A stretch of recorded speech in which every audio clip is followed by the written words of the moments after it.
Assalamualaikum warahmatullahi wabarakatuh. Perkenalkan, nama saya Abdul Malik Rijalul Aziz dengan NIM 19.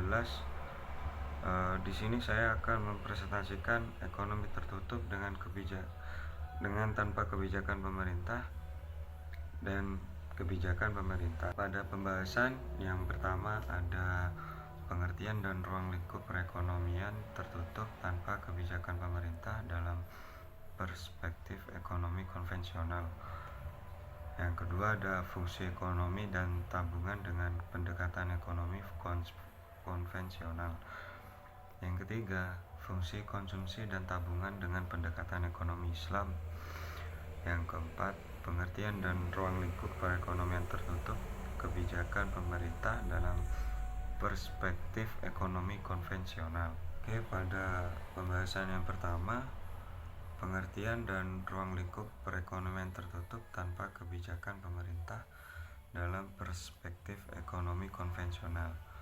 Dalam membahas perhitungan pendapatan nasional dengan pendekatan pengeluaran perekonomian suatu negara dapat digolongkan atas yang pertama, perekonomian tertutup, yang meliputi atas perekonomian sederhana atau perekonomian dua sektor dan perekonomian tiga sektor.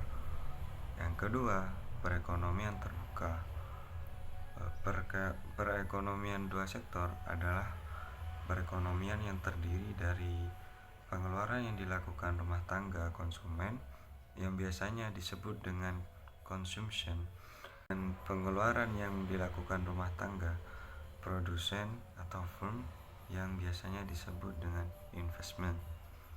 Jika sebagian pendapatan digunakan untuk konsumsi dan sebagian pendapatan digunakan untuk menabung atau diberi notasi S, maka dapat ditulis Y sama dengan C plus S.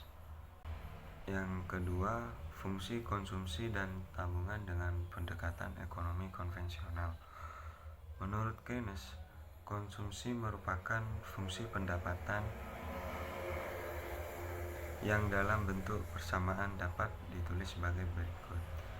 C sama dengan A plus BY, di mana C sama dengan besarnya pengeluaran konsumsi rumah tangga, A sama dengan besarnya konsumsi yang tidak menguntungkan pada jumlah pendapatan atau konsumsi jika tidak ada pendapatan. B sama dengan marginal propensity to consume atau hasrat marginal dari masyarakat untuk melakukan konsumsi. Y sama dengan pendapatan disposable, pendapatan yang siap digunakan untuk mengkonsumsi. Yang ketiga, fungsi konsumsi dan tabungan dengan pendekatan ekonomi Islam. Pandangan Fahim Han tentang fungsi konsumsi dan tabungan mengacu pada pandangan Keynes yang menyatakan konsumsi yang dilakukan rumah tangga konsumen dipengaruhi oleh pendapatan. Han membagi tingkat pendapatan masyarakat menjadi A, pendapatan yang berada di atas nisab atau angka harta minimal yang terkena kewajiban zakat yang dinotasikan dengan U atau kelas atas golongan kaya. Yang B, pendapatan yang berada di bawah nisab yang dinotasikan dengan YL atau kelas bawah golongan miskin. Komponen pengeluaran konsumsi yang dilakukan rumah tangga konsumen menurut Han bagian 2 bentuk atas pengeluaran. A, konsumsi yang dilakukan oleh rumah tangga tersebut untuk kebutuhan diri sendiri yang dilambangkan dengan notasi E1. Yang B, konsumsi yang dilakukan rumah tangga untuk menuju keridhaan Allah yang dinotasikan dengan E2. Yang keempat, pengertian dan ruang lingkup perekonomian tertutup, kebijakan pemerintah dalam perspektif ekonomi konvensional.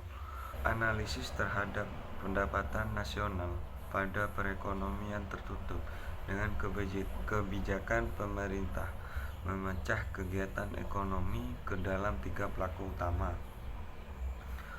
di mana pelaku utama tersebut adalah rumah tangga, perusahaan, dan pemerintah. Pada perekonomian tertutup, dengan kebijakan pemerintah, keseimbangan pendapatan nasional dari sudut pengeluaran dan pendapatan dapat dituliskan dengan notasi persamaan berikut ini. 4 pengeluaran Y sama dengan C plus I plus G, pendapatan Y sama dengan C plus S plus T. Sekian dari saya. Mohon maaf bila ada salah kata. Terima kasih. Wassalamualaikum warahmatullahi wabarakatuh.